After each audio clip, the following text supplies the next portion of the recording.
Ben, Vae, ce projet de FODAR, ça fait pratiquement une année qu'on le développe. Comment tu peux le situer? Euh, le projet de FODAR, premièrement, ça nous a donné l'occasion de travailler avec plusieurs constituantes, l'UQAM, le département de biologie, l'UQTR, le département de génie électrique. Et par cette occasion, on a pu tirer beaucoup d'informations entre constituantes. Donc, c'était un projet qui était très intéressant. Comme objectif, l'objectif principal, c'était de pouvoir donner à l'étudiant une augure d'avance avant d'entrer en classe. Donc, il y avait des notions de base que l'étudiant se préparait avant d'entrer en classe. Et automatiquement, l'étudiant était déjà préparé. Donc, lorsqu'il venait en classe, il avait l'occasion de consolider le préparatif qu'il avait déjà fait à l'avance. Et puis, il y avait les trois constituantes ont travaillé différemment. Ça, c'était intéressant aussi, dans le sens que chacun avait son projet. Donc, à la fin, on essaie de regarder comment les intégrer. Donc, probablement, on regarde à une autre phase du projet pour vérifier comment on peut prolonger ce projet en faisant une intégration entre différents projets et entre l'UQAM, l'ETS et l'UQTR. C'est une première expérience qui nous a permis un peu de sentir sur quel volet il faut encore travailler. Et puis ce qui est encore très précieux, c'est les expériences ou le croisement des trois expériences avec les trois institutions pour voir chacun ce qu'il a apporté et ce qu'on peut en profiter. Là, il y a une dimension intéressante dans ce que nous faisons qui a été aussi mise en évidence pour le cas de l'Université de Trois-Rivières. C'est que de cette manière-ci, l'étudiant, chacun apprend à son rythme et selon son style, parce qu'il a la matière à sa disposition et il va pouvoir la voir, la revoir et la travailler à sa façon. C'est une dimension très intéressante. On s'est intéressé à un moment donné pour leur demander aussi combien de temps ça vous prend pour faire le travail demandé. Et on s'est aperçu que c'est des temps très variables. Il y a des gens qui mettent 3/4 d'heure, 1 heure. Il y en a d'autres qui mettent 4-5 heures. Et ça doit les interpeller. On les a poussés un peu à réfléchir sur leur façon de travailler aussi. Il y a évidemment derrière tout ce que cette matière promet comme performance au niveau de l'apprentissage, c'est les compétences qui se développent derrière tout cela. Parce que c'est l'occasion de renforcer un peu l'autonomie de l'étudiant, sa capacité à aller chercher des informations. Parce qu'on a remarqué aussi, une des questions qu'on a posées, est-ce que vous préférez être passif en classe aussi? Et beaucoup étaient favorables à cette idée-là parce que c'est un mode de fonctionnement auquel ils sont habitués, de recevoir passivement l'information sans s'investir, sans faire cet effort-là. Donc il y a derrière tout cela tout un effort de changement de culture qu'il faut développer pour arriver à instaurer cela. Et puis il faut que ça se fasse à une dimension plus large et de manière plus officielle. Mais je pense que c'est une voie d'avenir parce que ça permet d'améliorer les performances, ça permet d'améliorer la gestion du temps et l'exploitation du temps dans le bon sens. Ça pourrait même conduire à réfléchir à un moment donné à réduire le temps de présentiel. En quelque sorte, on est en train, dans une phase où de reprendre le concept de l'hybride qui était utilisé pour le e-learning, mais l'hybride dans le e-learning était fait pour soutenir le non présentiel par un peu de présentiel. Ici, c'est l'inverse, c'est l'hybride où le non présentiel va soutenir le présentiel. Et je pense que c'est des choses complémentaires qui sont intéressantes. Et il y a beaucoup de choses à explorer, beaucoup de choses à développer.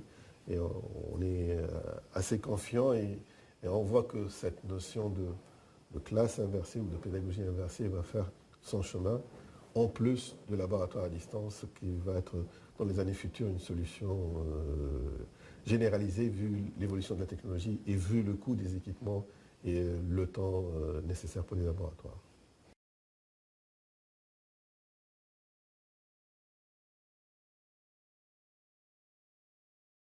Catherine Mounier, je suis professeure au département des sciences biologiques à l'UQAM, professeure en physiologie.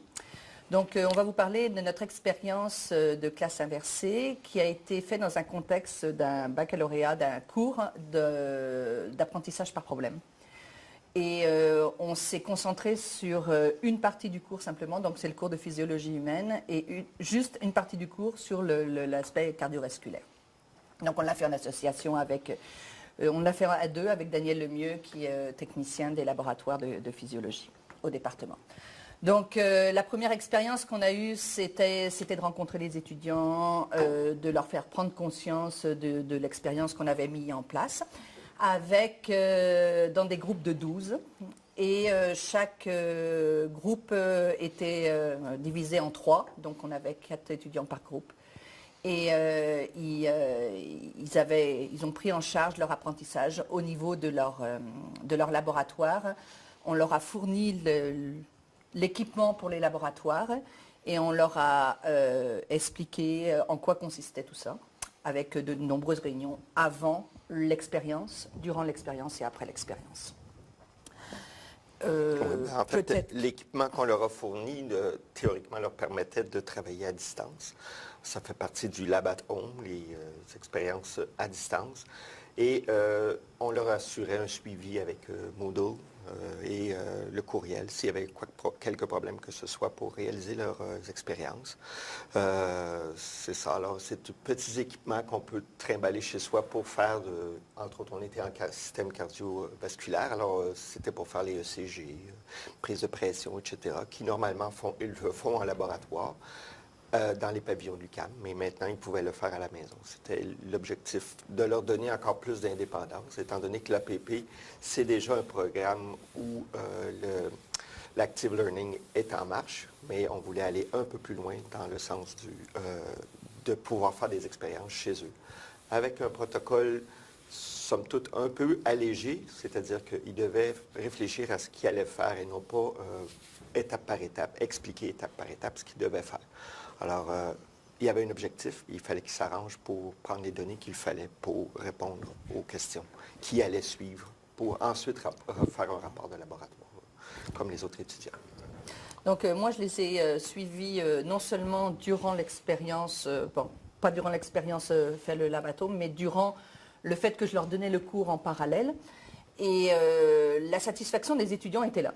Ça, c'est clair que les étudiants ont beaucoup apprécié. Bon, c'est toujours des étudiants aussi qui sont en apprentissage par problème, donc qui ont déjà une idée de vouloir faire l'apprentissage par eux-mêmes. Donc ça a été comme pour eux une étape supplémentaire qui leur a permis d'adapter l'aspect pratique de leur travail à un type d'apprentissage par eux-mêmes, avec une implication par eux-mêmes. Les étudiants ont été extrêmement satisfaits. J'ai même dirigé un groupe, je connais très bien mes étudiants, parce que c'est dans un groupe de 12. L'interaction était extraordinaire, ils étaient très heureux, ils ont été très motivés par l'expérience. Pour ce qui est des... Alors, ce qu'on a fait comme analyse, c'est qu'on leur a fait un questionnaire avant le cours, où on a pris des données. On leur a fait répondre à 24 questions. Puis ensuite, ils ont eu le Labatome. Ils ont eu leur lecture à la maison. Et avant qu'ils reviennent en cours pour pouvoir représenter leur matière, on a refait l'évaluation des connaissances.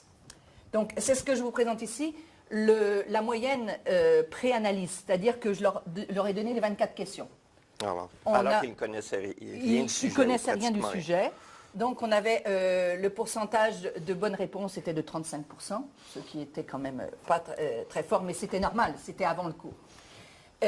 Par contre, on avait donc 2 groupes tests et 2 groupes témoins. Donc les 2 groupes de classe inversée, une fois qu'ils ont fait la classe inversée et une fois qu'ils sont revenus avec l'état des connaissances, on a évalué leur pourcentage de succès et de bonnes réponses. Il était de 83%. Alors que pour la moyenne pour nos groupes témoins, qui n'avaient pas fait la classe inversée, il était de 63%. Donc déjà, a priori, ici, on voit que l'apprentissage sur un problème spécifique, je dis bien sur ce problème spécifique-là, la rétention a l'air d'être meilleure pour les étudiants de la classe inversée par rapport au groupe témoin. On est juste sur des valeurs quand même pas très élevées. On a 24 étudiants pour les groupes de la classe inversée et 19 étudiants pour les groupes témoins. C'est ce qu'on avait.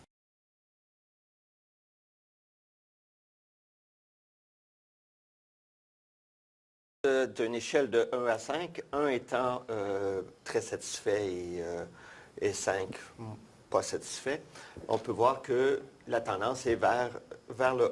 C'est une tendance, c'est pas... ce qui semble nous indiquer qu'il y a un intérêt certain pour ça. Chaque question est différente, là, mais grosso modo, on peut distinguer une tendance vers une grande satisfaction par rapport à la classe inversée.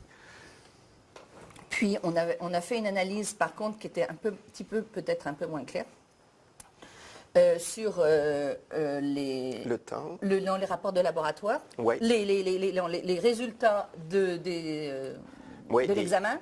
Et des rapports de laboratoire. Et des rapports de laboratoire.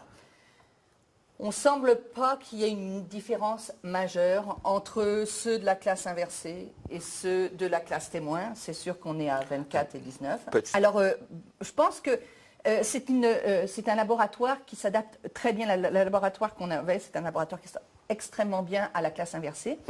Et on aimerait, je pense que c'est une expérience à renouveler. Il y a des petits détails techniques à refaire. Je pense qu'on pourrait étendre maintenant avec plus d'étudiants. On aura peut-être des valeurs statistiques plus intéressantes.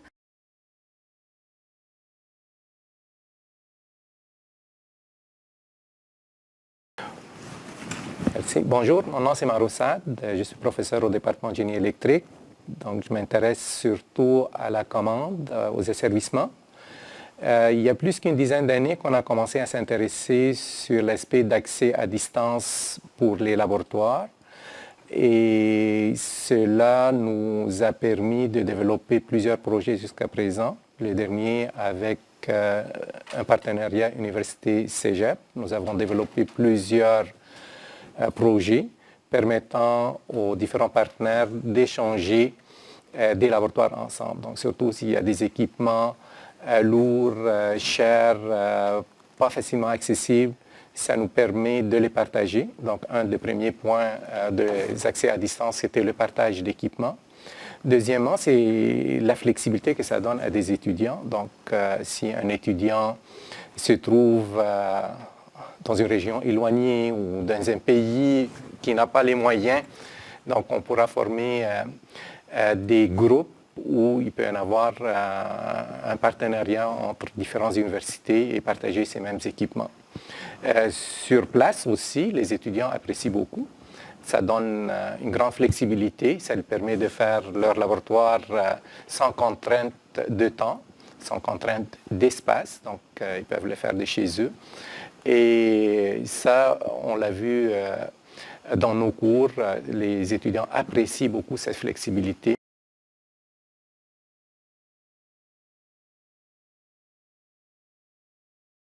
Bonjour à tous, Adèle Daman, professeur au département de génie électrique, génie informatique à l'Université du Québec à Trois-Rivières.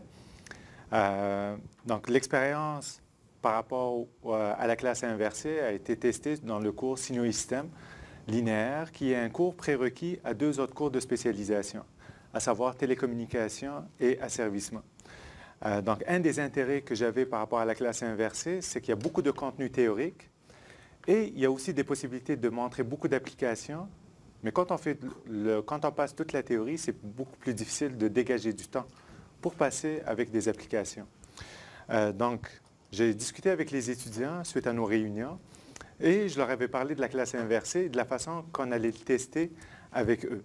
Donc, comme première réaction, c'était toujours « Oh, on n'est pas certain, on aime mieux avoir la matière et après ça, on va réfléchir à la maison et tout. » Et ce que j'ai constaté aussi, c'est que lors de la préparation du matériel, ce n'était pas de la même façon, parce qu'il fallait que je prépare un matériel qui soit autonome pour le comprendre, et quand on se retrouve en classe, on va pouvoir l'exploiter, ce matériel-là. Donc, à la première expérience, on a enregistré une vidéo, on leur a déposé, donc il y avait l'occasion de le regarder et tout. Et quand on est arrivé à la classe, donc j'ai réexpliqué le principe, j'avais préparé aussi un questionnaire pour savoir s'ils ont écouté la vidéo ou pas. Et par la suite, on a partagé la classe en différents groupes. Donc, il fallait qu'ils se mettent des groupes de 4 à 6 personnes et il y avait un problème à résoudre suite à l'écoute de la théorie qu'ils avaient absorbée durant l'écoute du vidéo. Par rapport aux étudiants, donc j'avais toujours les deux mêmes réactions. Il y en avait qui étaient super contents parce qu'ils communiquaient bien et tout. Et il y avait une deuxième catégorie que, elle, non, c'était la zone de confort qui n'était plus là. Donc, écouter de la matière, l'enseignant qui parle devant, ça va. Mais demander aux étudiants d'intervenir, là, c'était trop. Mais ce que j'ai adoré aussi, c'est qu'il y avait toute la partie de la classe qu'on appelle la classe silencieuse. Celle qui ne se plaint pas, mais qui ne dit pas si elle a compris ou pas. Et la classe inversée, ce que ça a permis, c'est d'aller groupe par groupe et poser des questions. Ils étaient obligés de donner leur propre solution. Qu'importe si elle était bonne ou pas bonne, mais il fallait qu'ils s'expriment par rapport à la théorie et comment ils abordent cette problématique-là. Une des choses aussi que j'ai eues comme commentaire, c'est que les étudiants apprennent à des rythmes différents. Donc, par exemple, pour un enregistrement d'1 heure, 1 heure 30, il y a des étudiants que ça leur avait pris 2 heures pour l'écouter, mais il y en a d'autres que ça avait pris à peu près 5 heures à l'écouter. Et en particulier, un étudiant que ça m'a vraiment frappé, il est venu me voir, il me dit « Merci beaucoup ». Il dit quand on écoute un cours dans une classe, il dit « Je n'ai pas eu l'occasion de faire, entre guillemets, un rewind ». Donc, revenir sur la phrase et essayer de comprendre davantage. Donc, ça m'avait vraiment marqué. Et effectivement, chaque étudiant apprend à son rythme. Mais le fait d'avoir le cours théorique chez lui, mais cette personne-là, elle peut l'écouter à son rythme, à sa façon, et elle peut s'exercer à essayer de le comprendre. Donc, j'ai vraiment aimé le feedback que j'ai eu par rapport à ça. Et aussi, étonnant que ça puisse paraître aussi, même s'il y a certains qui n'étaient pas dans leur zone de confort, mais ils m'ont demandé à ce que tout le reste du cours se fasse comme ça. Donc, que j'enregistre toute la partie théorique, que je leur donne, et par la suite, ou bien qu'on reprenne certaines parties théoriques, ou qu'on le place avec des applications. Donc, somme toute, comme expérience, c'était vraiment une excellente expérience à renouveler, bien sûr. Et ça a dégagé énormément de temps pour les applications, chose que je n'ai jamais eue pendant les 7 autres années que j'avais donné le cours. Donc, ça a été vraiment exceptionnel comme résultat.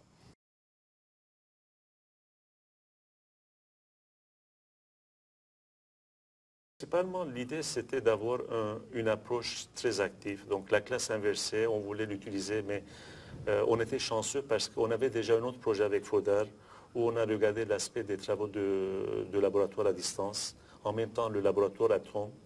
Donc, on avait choisi cette approche pour qu'on puisse donner à l'étudiant une longueur d'avance aussi au niveau du laboratoire. Donc, il pouvait faire ses laboratoires à distance. Donc, il pourrait gagner du temps premièrement et en plus, il avait la flexibilité de faire le laboratoire quand il avait le temps.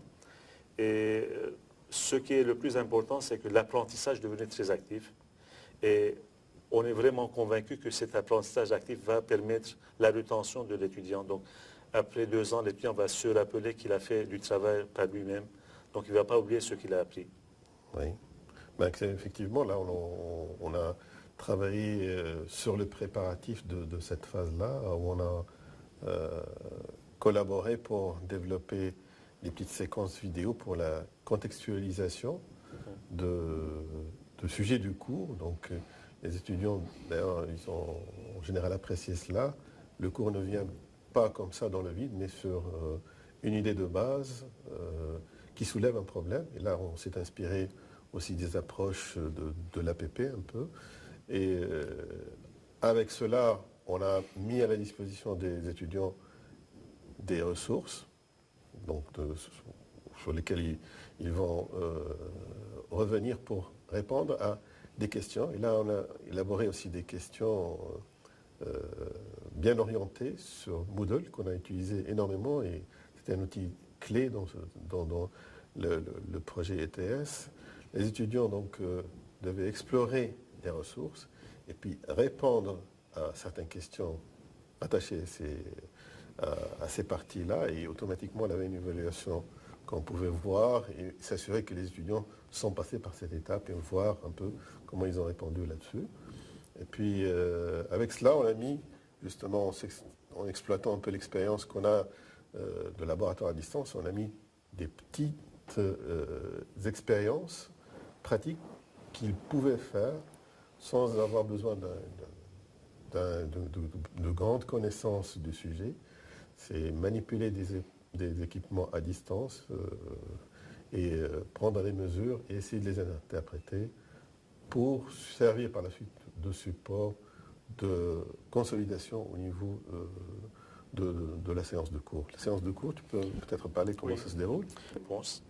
Donc, au retour en classe, on reprenait les questions pour juste être sûr que l'étudiant avait bien compris les questions, pour consolider ce qu'il avait appris pendant le préparatif. Puis, je donnais aussi du cours d'une façon magistrale, donc juste pour les points qui sont importants, juste pour leur faire comprendre que s'ils ont eu des doutes, donc pour s'assurer qu'ils ont bien compris la matière. Et puis, il y avait aussi d'autres questionnaires qu'on avait préparés et on utilisait les télévoteurs pour qu'on puisse voir les réponses des étudiants. Donc, ce sont des réponses anonymes. Par contre, on voulait avoir une idée des bonnes réponses par rapport aux mauvaises réponses pour voir la compréhension des étudiants. Et puis, ce qui était intéressant, c'est que avec cette approche, l'étudiant était sûr qu'il était actif parce qu'il travaillait dans la classe. Donc, on posait des questions où il fallait qu'il prépare des réponses. Et en plus, les étudiants avaient une bonne impression. Il y a une partie des étudiants qui avaient une très bonne impression avec cette approche de classe inversée. Parce que ce n'est pas une classe inversée qui est standard, c'est une classe inversée qui est complémentée par les travaux de laboratoire à distance. Donc ça, c'est quelque chose qui est nouveau. D'accord? Et puis, il y avait des étudiants qui étaient un peu négatifs. Ça, c'est normal parce qu'on était en train de déranger leur confort, premièrement. Et ils n'avaient pas la culture de la classe inversée. Donc, on venait leur changer aussi la culture. Et ce qui dérangeait certains étudiants. Donc, en général, il y avait des étudiants qui étaient très satisfaits. Il y avait des étudiants qui étaient moins satisfaits, mais on comprenait la cause. Mais une chose est certaine, c'est que pour nous, ce qui est important, c'est que l'étudiant devient très actif dans la classe. Avant la classe, il est aussi actif. Et en plus, ça va aider à l'étudiant à retenir ce qu'il a préparé et ce qu'il a appris. Donc, Radi, je pense que c'est une approche qui a bien fonctionné cette session. On l'a essayé la session passée aussi. Donc, c'était une réussite. Est-ce qu'on peut dire que c'est une réussite au niveau de l'enseignant, au niveau de l'étudiant? Donc, si on regarde les deux côtés, comment on peut évaluer? Dans une première expérience, il ne faut pas s'attendre à une réussite absolue, au contraire. Mais je pense qu'on a fait des pas, on a acquis de l'expertise et surtout on a identifié les axes sur lesquels il faut aller et la stratégie qu'il faut développer pour avancer pour améliorer aussi. Oui.